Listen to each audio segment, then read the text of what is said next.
Okay, just a quick update. Today's Saturday, July 25th. Working on the Nova today a little bit.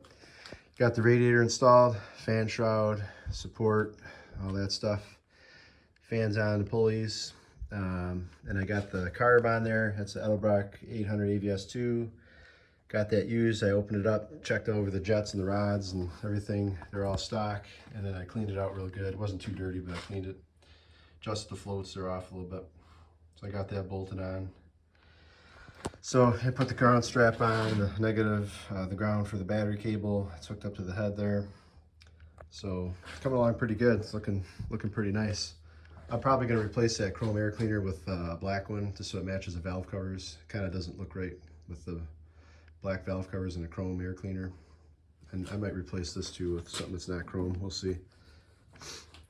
But yeah, I got to get the fuel pump on. That's kind of the next thing. Get the fuel pump on, hook up the fuel lines, get those set up. And then get the radiator hoses on and then the heater hoses to the heater core. And then I need to hook up my linkage to the carb, which is over here, it's sitting there. So I'll do that. And then I'll get my coil mounted behind there and get it all basically set. So all I have to do is drop in the distributor. And my buddy can come by, we'll prime the engine and fire it up. I'm gonna put some 10W30 in it pretty soon here. So it's got oil.